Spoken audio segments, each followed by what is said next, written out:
페이스북 그룹에 올려드리도록 하겠습니다. 아직도 가입을 안 하셨으면 꼭 가입하시길 부탁드릴게요. 예. 자, 히브리서는요, 어떤 사람들은 바울이 썼다고 말하기도 하고요. 또 어떤 사람들은 그렇지 않다. 아직도 논쟁이 있는 부분이라고 합니다. 저도 처음에는 바울이 분명히 썼을 것이다 라고 생각을 했어요. 그런데 이제 큰 신학자들이 바울의 사상과는 굉장히 밀접한데 문체가 있잖아요. 왜 편지를 쓰면 이 사람이 쓰는 표현이라든지 그래서 묻어나는 그 사람의 냄새가 있잖아요. 그런데 그것이 바울이 아니다라는 결론들이죠. 그래서 지금 현대 신학에서는 거의 바울이 썼을 확률은 배제되고 있다고 하더라고요. 오히려 바울과 사상이 비슷한데 약간은 다르죠. 약간은 더 구약적이고 더 성소에 대해서 밝고 또 그런 제사장에 대한 언급들이 많은 그리고 그런 것들을 볼 때 바울과 동역한 바나바 제사장 출신이잖아요. 그 바나바의 글이 아니겠는가 하는 이론이 있습니다. 아무튼 중요한 것은 모른다는 거죠. 저자가 누군지 모르지만 굉장히 중요한 말씀을 우리에게 전해주고 있다는 거죠. 대상은 분명해요. 왜냐하면 이 모든 글들을 쓸 때 이 편지를 받는 사람이 구약에 능통하고 특히 유대인들의 제사나 유대인들의 성소 개념을 이미 꿰뚫고 있는 사람들을 향해서 쓴 그림이 느껴지기 때문에 유대인들을 향한 유대인 성도들을 향한 글인데 목적은요. 그 히브리서의 목적은 바로 이런 핍박받는 유대인들이 어떤 사람들은 믿음을 지키는가 하면 세상에서 어떤 사람들은 정말 주님 오시는 날도 더뎌지고 우리 초대교회 성도들은 주님이 자기들 살아있을 때 꼭 오실 줄로 믿었습니다. 그리고 그 믿음은 정말 좋은 믿음이라고 생각해요. 지금 우리에게도 필요하고요. 그런데 주님이 오시지 않고 황제들의 핍박은 계속되고 예수 믿는 게 너무너무 힘들고 유대인으로 예수 믿는 건 더욱더 힘들고요. 헬라인으로 예수를 믿는 건 차라리 나아요. 그런데 유대인으로 예수를 믿는 건 집에서 일단 쫓겨나는 거예요. 옛날에 우리 처음에 조선시대도 물론이고 저희 아버지 세대만 해도 교회 가면은 핍박을 받았습니다. 저희 아버지도 8남매이신데 제일 처음 교회를 다니셨어요. 그런데 할아버지께 매일 도망 다니고 매 맞으셨대요. 그러니까 어린 아이가 교회를 갈 때 이게 매를 맞으니 여러분 얼마나 핍박이에요 이게. 그런데 유대인들도 마찬가지죠. 우리가 받는 핍박이랑요 비교할 수가 없는 핍박을 받는 거예요. 우리 예수 믿으면서 이것도 힘들어요 저것도 힘들어요 진짜 배부른 우리는 그런 불평이고요. 유대인들은 일단 집에서 쫓겨납니다. 예, 유대인 집에서. 왜냐하면 이단이라고 생각했고 예수님을 거짓 선지자로 생각했기 때문에 귀신 들린 자라고 생각했기 때문에 일단 예수님을 믿는다고 하는 순간 침례를 받는 순간 사람들 앞에서 침례를 받아요. 이거는 집에서 쫓겨납니다. 집에서 쫓겨날 뿐만 아니라 커뮤니티에서 쫓겨납니다. 그래서 물건을 사고 파고 하는 일들 할 수 없고 유대인들의 상점에서 그리고 집단으로 따돌림을 당합니다. 그러니까 초대교회 성도들이 공동생활을 할 수밖에 없는 거예요. 예, 살 길이 없어. 예수를 믿는 순간 살 길이 없어지는 거예요. 여러분 예수를 믿는 순간 여러분 메디칼도 뺏기고 메디케어도 뺏긴다고 생각해 보세요. 소셜 연금도 다 안 나와요. 그래도 여러분 예수를 믿으시겠습니까? 이거보다 더 심각한 상황에 처하는 것입니다. 그러니 여러분 한둘씩 믿음을 포기하고 예전의 삶으로 돌아가는 사람들이 생기는 거예요. 그런 유대인들 성도들을 향해서 히브리서는 믿음으로 이김을 선포하는 거예요. 그들을 격려하는 거예요. 혹은 그런 믿음을 떠나가는 자들을 책망하는 거예요. 그래서 여러분 믿음을 가지셨는데 한때 믿음을 가지셨는데 엄청난 시험 가운데 있거나 지금 도전 가운데 있는 분들이 있습니까? 그렇다면 히브리서를 꼭 추천해 주시기 바랍니다. 그리고 히브리서를 그런 마음으로 이것이 나에게 주신 하나님의 편지다, 위로다, 소망이다, 권면이다 라고 읽으신다면 믿음에 큰 도움이 되고 승리가 될 줄로 믿습니다. 그런데 히브리서를 이런 맥락으로 알지 못하고 읽으면요, 어려워요. 이게 무슨 내용이지? 그리고 굉장히 좀 먼 이야기 같이 느껴지죠. 그런데 내 믿음이 흔들릴 때, 여러분의 믿음이 흔들릴 때 날 위한 하나님의 편지다 읽으시면요, 큰 위로가 될 줄로 믿습니다. 주변에 그런 분들 계신가요? 히브리서를 계속해서 읽으시라고 권면해 주시기 바랍니다. 자, 그래서 간단하게 좀 정리를 해드리고 중점적으로 11장에서 제가 말씀을 나누도록 할게요. 먼저 이 저자는요, 4가지를 말하면서 예수님을 믿는 믿음이 얼마나 중요한지를 우리에게 가르치고 있어요. 첫째는 유대인들 성도들에게, 첫째, 천사들과 예수님을 비교하세요. 1장 2장입니다. 그래서 예수님은 이 천사들보다 훨씬 뛰어난 분이다. 유대인들은 천사들을 두려워하잖아요. 그런데 예수님은 이 천사와 비교할 수 없는 분 아니냐. 하나님의 아들이시고, 천사들이 율법을 주었다면, 하나님의 토막난 메시지를 전했다면, 예수님은 하나님의 온전한 복음을 주신 분이 아니냐. 하나님의 아들이시면서. 그러니 자, 천사를 두려워한다면 예수님을 두려워하는 것이 당연하다. 그리고 우리는 그 예수님을 믿는 자들이다. 믿음을 떠나지 말라는 것입니다. 아니, 아무리 힘들어도 유대인들은 천사의 존재를 믿잖아요. 근데 예수님은 천사와 비교할 수 없는 분이니까 예수님을 믿는 믿음을 떠나지 말라. 이렇게 여러분이 읽으시면 이해가 된다는 거죠. 이게 들어와요, 히브리서가. 그리고 그 4가지 비교. 첫 번째는 천사. 3장에서 4장까지는 모세랑 비교해요. 이스라엘이 껍벅 죽는 사람, 모세잖아요. 최고 선지자. 그런데 예수님은 모세와 비교할 수 없는 하나님의 아들이시다. 모세가 이스라엘 백성을 이끌었을 뿐이라면 예수님은 우주 만물을 지으셨다. 하나님과. 그리고 전 세계를 경영하시는 분이다. 그런 분의 말을 듣지 않겠느냐. 당신 어떤 경우가 있어도 모세는 믿을 거 아니냐. 그런데 이 모세보다 뛰어난 예수님을 왜 버리느냐. 왜 신앙을 버리느냐. 예, 권면하는 거예요. 자, 다음에 그러니까 유대인들이 이걸 읽으면서 그래, 정신이 번쩍 들겠죠. 내가 무슨 생각을 했지? 그래, 예수님은 그런 분이시지. 그런 분을 믿기로 난 침례받았지. 자, 그리고 5장부터 7장까지는요. 세 번째, 제사장들보다 뛰어나신 예수님. 그래서 제사장들은 어떤 일을 하죠? 하나님과 우리 사이를 화목시키잖아요. 그런데 그보다 뛰어나신 분이라는 거예요. 그렇죠. 온전한 대제사장이시고, 그런 예수님을 믿지 않는다면 어떻게 하나님과의 죄 문제가 해결되겠느냐. 예수를 안 믿어도 유대인들 당신들은 제사를 믿을 거 아니냐. 성소에 대해서 믿을 거 아니냐. 그런데 예수님을 거부한다면 어떻게 되겠느냐. 하나님과 화목이 되겠느냐 하고 권면하고 있는 거. 어떻게 보면 협박 같기도 하고요. 네. 그리고 8장부터 10장까지는요.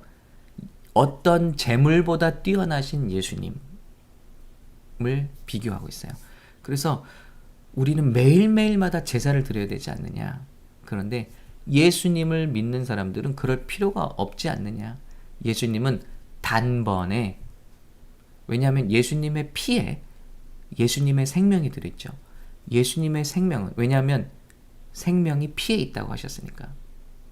그런데 예수님이 피에는 예수님의 생명이 있어요. 그런데 예수님의 생명은 우주 만물을 지으신 하나님의 생명이에요. 그렇기 때문에 우리가 어떤 죄를 지었어도 예수님의 피가 한 번 흘려지심으로 그 대가는 충분하다는 것입니다. 저와 여러분이 어떤 죄를 지었어도 과거에 예수님의 그 흘려진 피값이 우리의 어떤 죄보다도 크시기 때문에 우주 만물과 예수님의 피 한 방울과 우주 만물을 이렇게 저울을 달아도 예수님의 피가 더 값어치 있는 것이기 때문에 그 피로 우리가 사심을 입었기 때문에 예수님을 부인한다면 우리의 죄사함이 어떻게 될까 하고 말하는 거예요. 그래서 그 8장에서 10장까지 인데요. 10장 끝을 보면 이렇게 돼 있어요. 모이기를 패하는 어떤 사람의 습관과 같이 하지 말고, 제가 보여드릴게요. 오직 권하여 그날이 가까이 오면 볼수록, 마지막 날이 가까이 오면 볼수록, 핍박이 오면 올수록 서로 권하여, 두려워요. 저는 고문받을까 두려워요. 예수 믿는 게 힘들어요.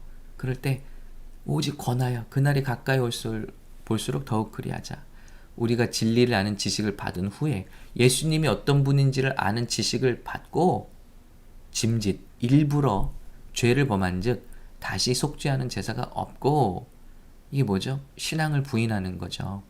나는 예수님이 이렇게 뭐 천사보다 뛰어나고 모세보다 뛰어나고 어떤 제사장보다 뛰어나고 어떤 재물과 비교할 수 없는 화목 제물이신 걸 알면서도 불구하고 예수님을 부인할 때 다시 속죄하는 제사가 없고, 오직 무서운 마음으로 심판을 기다리는 것과 대적하는 자를 태울 맹렬한 불만 있으리라. 이제 논리가 이해가 되시죠? 왜 히브리서가 이렇게 나가고 있는지. 28절 29절이에요. 모세의 법을 패한 자도 두세 증인으로 말미암아 불쌍히 여김을 받지 못하고 죽었거든. 하물며 하나님의 아들을 짓밟고 자기를 거룩하게 한 언약의 피를 부정한 것으로 여기고 은혜의 성령을 욕되게 하는 자가 당연히 받을 형벌은 얼마나 더 무겁겠느냐 너희는 생각하라. 여러분 어때요? 정신이 번쩍 들지 않을까요?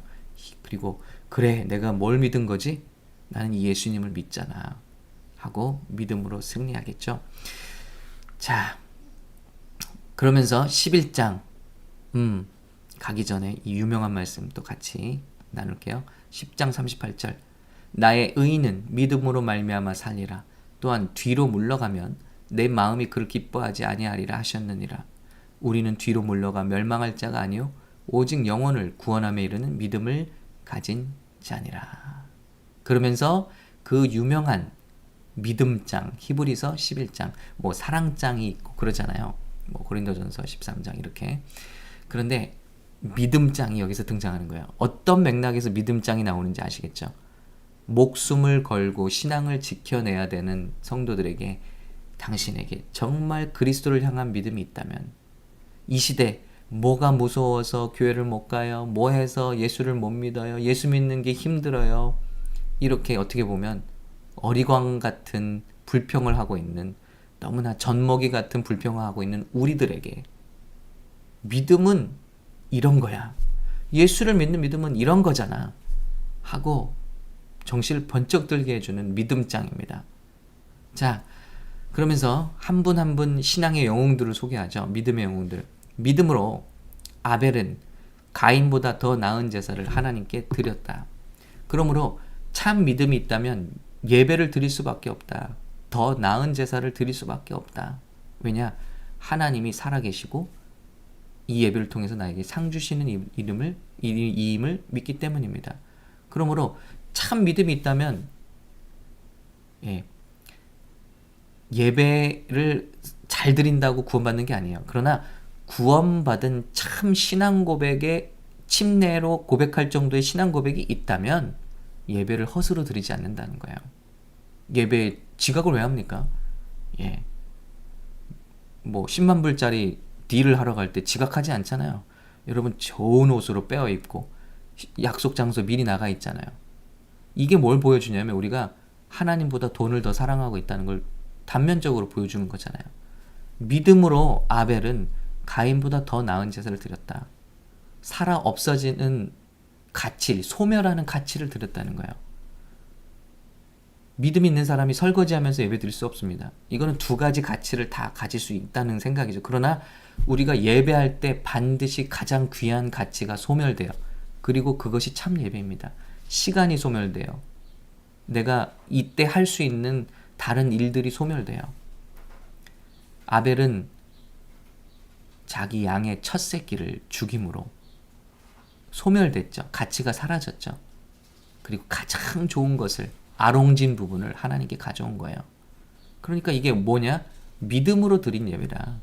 믿음이 있다면 예배를 드릴 수밖에 없다. 믿음으로 에녹은 죽음을 보지 않고 옮겨졌으니 믿음이 있다면 에녹은 뭐의 상징이죠? 하나님과 동행한 자의 상징이죠. 그리고 하나님이 그를 옮기심으로 다시 보이지 아니하였느니라.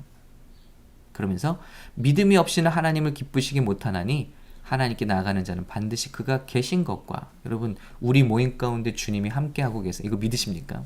이거 없으면 지금 우리 뭐 하는 겁니까? 새벽에 주님이 우리와 함께 하십니다. 여러분이 힘주고 계십니다. 여러분의 아픔을 아십니다. 또한 그가 자기를 찾는 자들에게 상 주시는 이심을 믿어야 할지니라. 우리와 함께 계실 뿐 아니라 우리에게 상 주시고 좋은 것을 주시는 분이에요.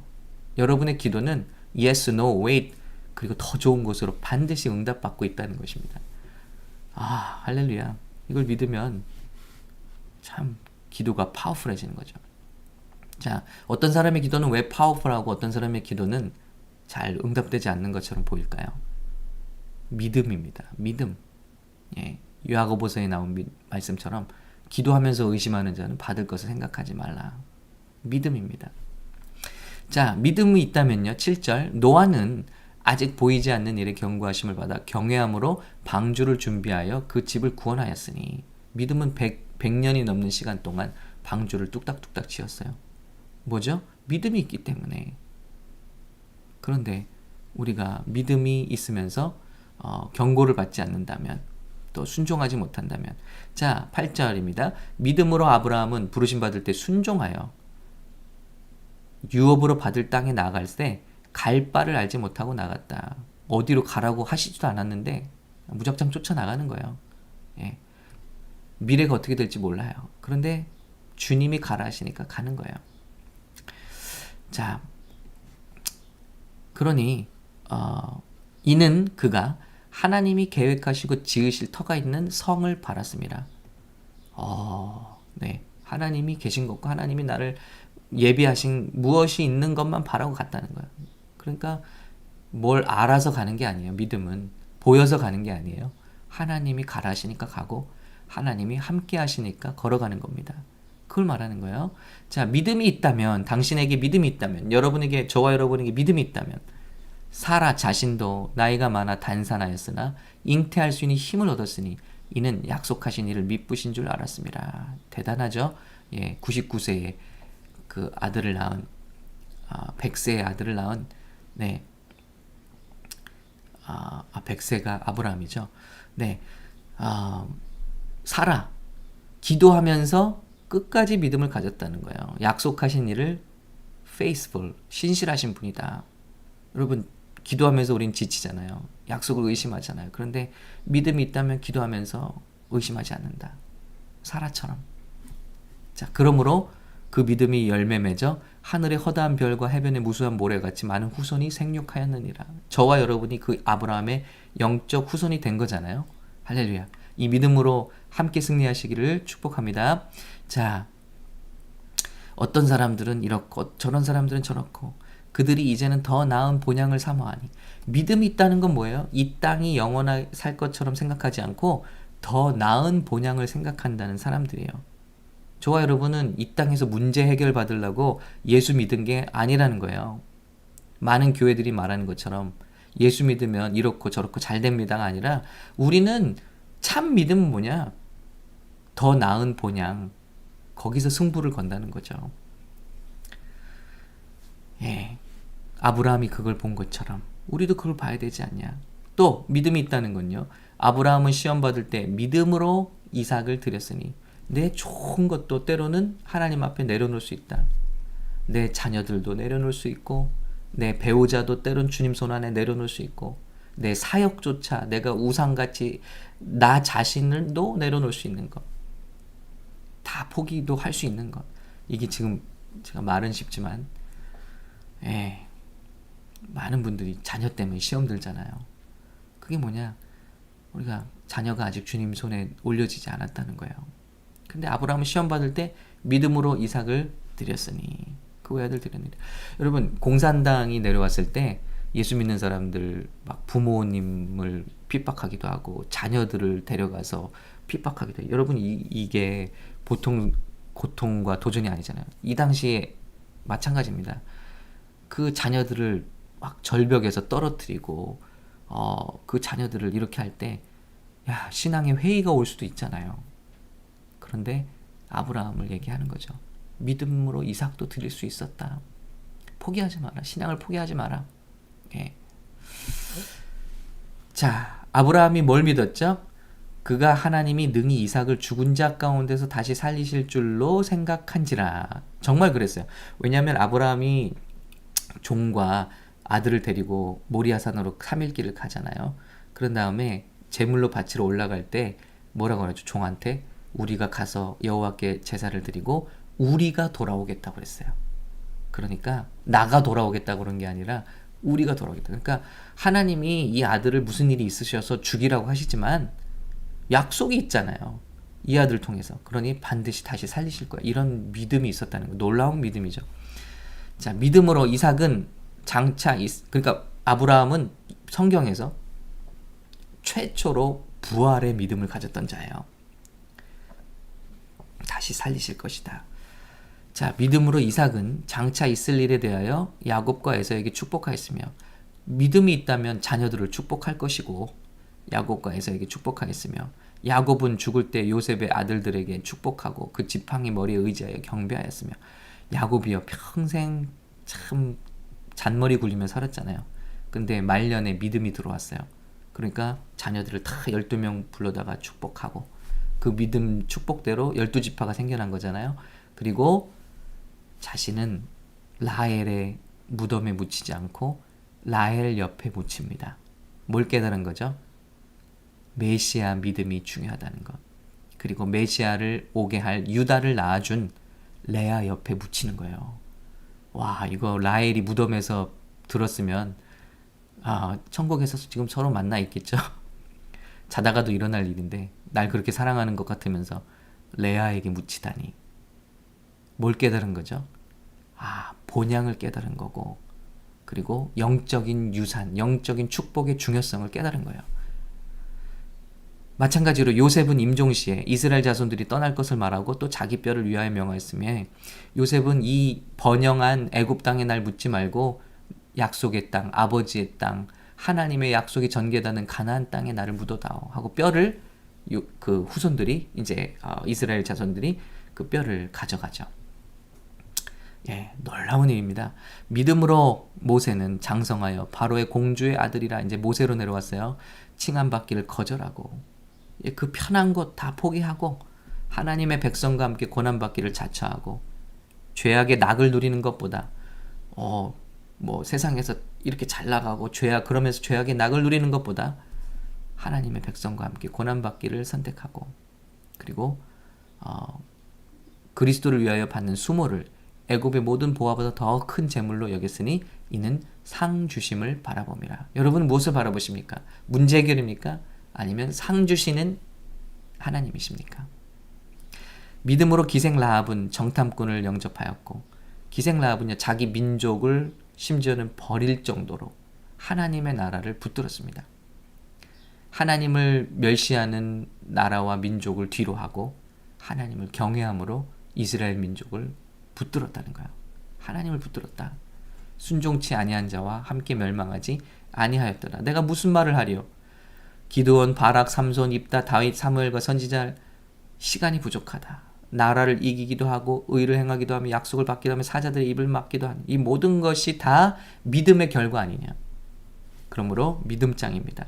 어떤 사람들은 조롱과 채찍을 당하고 결박과 옥에 갇히는 시련도 받았으며 돌로 치는 것과 톱으로 켜는 것과 시험과 칼로 죽임을 당하고 그런데 슬퍼하지 말라. 믿음의 사람들에게 임한 일이다. 예. 이 사람들은 39절입니다. 믿음으로 말미암아 증거를 받았으나 약속된 것을 받지 못하였으니 이 사람들은 예수님을 보지도 못하고 이렇게 살았어요. 그런데 예수님을 본 우리들은 얼마나 더 큰 믿음을 가져야 되냐. 예수님의 죽으심과 부활까지 다 목격한 우리들은 얼마나 더 큰 믿음으로 승리해야 되냐. 이걸 말씀하는 거예요. 그러므로 12장 넘어갑니다. 예, 믿음의 주여 온전하게 하시는 이 예수를 바라보라. 그분도 고난을 받지 않으셨던가? 너희가 죄와 싸우되 아직 피 흘리기까지는 대항하지 아니하고. 저희 부모님이야 뭐 교회 다닐 때 피나기까지 맞으실 수 있었지만 우리는 교회 간다고 맞는 것도 아니잖아요. 그러니까 톱으로 켜임을 당하고 죽임을 당한 이런 것 아니니까 너희가 죄와 싸우되 아직 피 흘리기까지는 대항하지 아니하고. 그러니 힘써 싸우라는 것입니다. 드릴 말씀이 너무 많은데 시간이 너무 빨리 가네요. 그래서 에서와 같이 음행하는 자 혹 한 그릇을 위하여 장자의 명분을 판 에서와 같이 망령된 자가 없도록. 그래서 피곤한 손과 연약한 무릎을 이렇게 세우고 서로 권면하라, 세우라. 그래서 12장을 마무리합니다. 그리고 13장은요. 이런 어려움을 지날 때 형제 사랑하고 손님 대접하기를 잊지 말고 학대받는 자를 생각하고 모든 사람은 결혼을 귀히 여기고 간음하지 말고 돈을 사랑하지 말고 있는 바를 좋게 여기고 사람을 두려워하지 말라.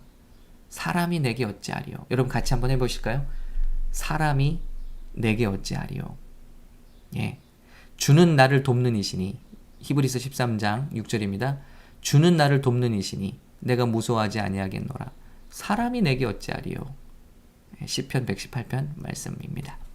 그러니 우리는 예수로 말미암아 항상 찬송의 제사를 드리고 오직 선을 행함과 나누어 주기를 잊지 말라. 하나님은 이 같은 제사를 기뻐하시느니라. 너희를 인도하는 자들에게 순종하고 복종하라. 그러면서 축복하면서 은혜가 너희 모든 사람에게 있을지어다. 마음이 급해서 빨리 달려왔습니다. 예, 새벽에 소화하기 힘든 많은 분량이었어요. 그러나 오늘부터 이제 점점 더 줄어들겠죠, 분량이. 히브리서 이런 관점으로 보신다면 우리가 이기지 못할 어려움은 결코 없으며 우리 믿음의 선진들을 바라보면, 우리 선배님들을 바라보면 우리가 겪는 어려움은 아무것도 아니다. 그리고 하나님께서 여러분과 함께 하시며 힘주고 계시니 일어나 함께 이 싸움을 끝까지 주님 오시는 날까지 싸워 이기실 수 있기를 예수님의 이름으로 축복합니다. 기도하겠습니다. 하나님 아버지, 이 말씀을 듣고 있는 성도님들에게 힘을 주시옵소서. 믿음을 지으시고 온전케 하시는 분이 주님이라고 하셨고 우리는 예수님을 바라봅니다. 우리에게 믿음을 허락해 주시옵소서. 그리고 그 믿음을 온전케 하여 주시옵소서. 믿음을 자라게 하여 주시옵소서.